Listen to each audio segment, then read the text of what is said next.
Hi, I'm Billy Seskovich, Russell Oliver. Brendan Birmingham. and for our group project this semester, we decided to evaluate web browsers. The reason we decided to choose web browsers is because it's a very tight competition out there in the industry today.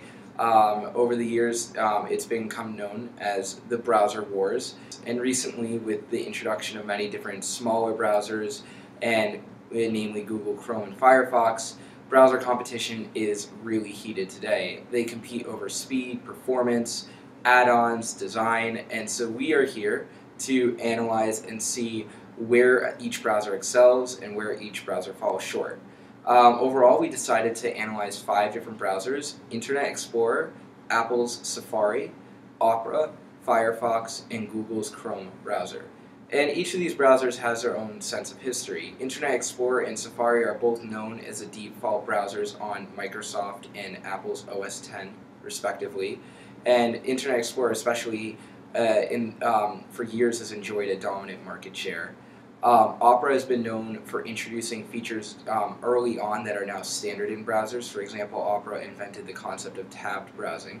Firefox has traditionally been the third option that has challenged the Internet Explorer and Safari dominance, coming out in the early 2000s. And then recently, Google Chrome has taken the market by storm, eating up 20% of the market share in a little over 4 years by claiming superior speed and performance. So with that introduction, we'll now delve into some of the basic results that we found, which you can see in more in-depth in our actual written analysis.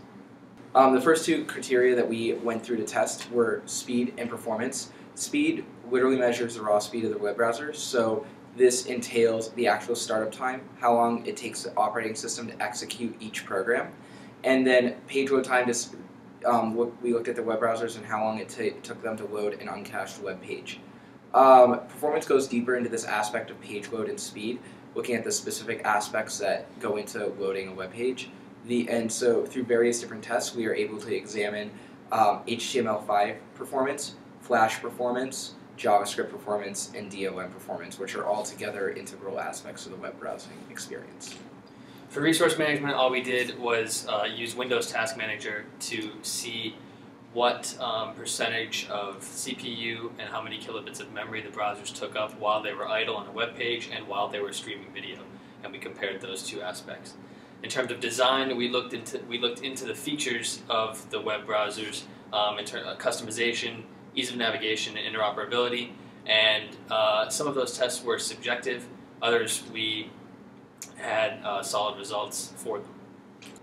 And then we also looked into add-ons, and what we did for add-ons is we went to the different browsers' add-ons pages and tried to see how many different add-ons, different options, all that other stuff that they had. And then we also downloaded a few add-ons just to test and see how easily integrated they are. And then we also looked at support, and for support we went to each browser support site and looked at the different forums and everything where people posted stuff, and just to see kind of how the forums were set up and if they were actually helping.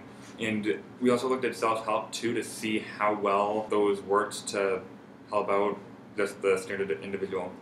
So in conclusion, every browser had its strengths and its weaknesses, but if we were to pick one browser that sort of rose above the rest, we would say Google Chrome. And the reason for that is Google Chrome scored very high, especially in the speed and resource management categories. A key thing to note is that they've only been around for a couple of years and they've already gained almost 25% of the market share, so they will continue to threat the other browsers in the market as time goes on. Now, we do understand that most of these results are subjective, and some of the tests, especially the speed, performance, and resource management, were based on statistics, but for the other 3 categories, a lot of this was based on user preferences, specifically the 3 of us in this group. So everyone may have a different opinion about their favorite browser. It should be noted that Opera and Firefox scored very, very close to Google Chrome in total. In the end, really only Internet Explorer did not live up to excellent browser standards. So we will recommend Google Chrome, but we will leave it ultimately up to the web surfer.